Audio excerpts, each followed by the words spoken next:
హక్కు, విశాఖ ఉక్కు. మనం పని చేయకుండా దాన్ని వైట్ ఎలిఫెంట్ మారి పెట్టుకుని కూర్చుంటారు ఇంట్లో. పని చేయించాలి, మనం కూడా పని చేయాలి, కష్టపడక్కర్లేదు. దాన్ని సిస్టమేటిక్గా రన్ చేసి ప్రొఫెషనల్గా రన్ చేస్తే అది వైబుల్ అవుతుంది ఆటోమేటిక్గా.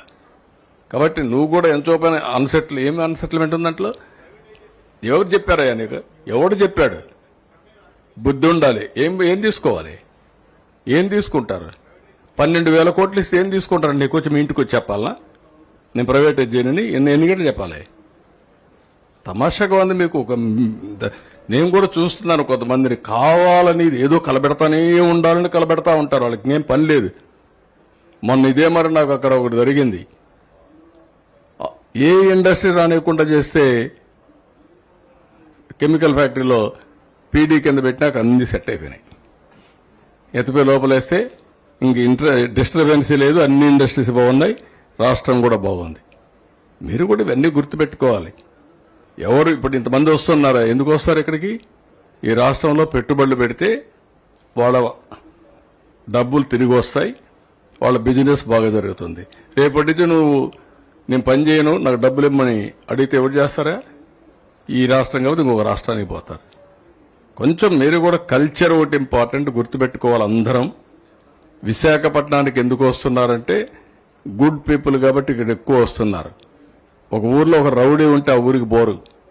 నీ కూతుర్ని ఇస్తావా దొంగలుండే ఊర్లో? ఏమయ్యా చెప్పను? దట్ ఈజ్ వేర్ మనం కూడా గుర్తుపెట్టుకోవాలి. నేను అందుకే ఇంక మోటివేషన్ కూడా గట్టిగా చేయాల్సి వస్తుంది. ఐ హావ్ సీన్ 45 ఏళ్ళు రాజకీయం చూశాను. నేను కరెంటు లేని పరిస్థితిలో నుంచి ఇంటిపైన కరెంటు తయారు చేసే పరిస్థితికి వచ్చే రోజు చూస్తున్నా.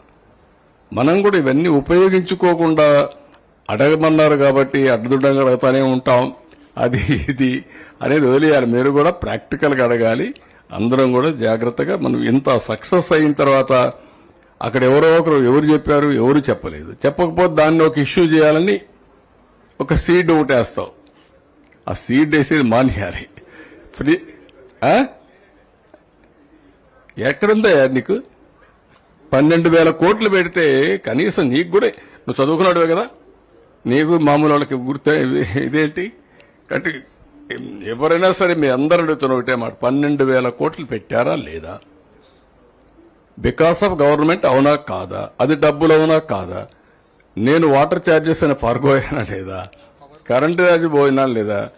సెక్యూరిటీ పెట్టానా లేదా? ప్రాపర్టీ ట్యాక్స్ వదులుకున్నావా లేదా? దేనికోసం వదులుకున్నాం? మన వాళ్ళ కోసమే కదా. అట్లా ఉండి ఎంతో పైన అదే మాట్లాడుతూ ఉంటే కూర్చొని ఎవరికైనా విసుగు వస్తుంది. కరెక్ట్ కాదని గుర్తుపెట్టుకోండి అందరూ. ఎట్టి పరిస్థితులు చేయరు. కానీ ఆ ఇండస్ట్రీ రన్ చేసేది మాత్రం ప్రొఫెషనల్గా చేయాలి. నేను కూడా 3 నెలలకు ఒకసారి రిపోర్ట్ తెప్పించుకుంటున్నా. ఎట్టి పరిస్థితుల్లో లాస్లో రన్ కావడానికి వీలు లేదు. ఒక గోల్డ్ మైన్, అది గోల్డ్ మైన్ మీరంతా కలిసి ఇది చేస్తున్నారు.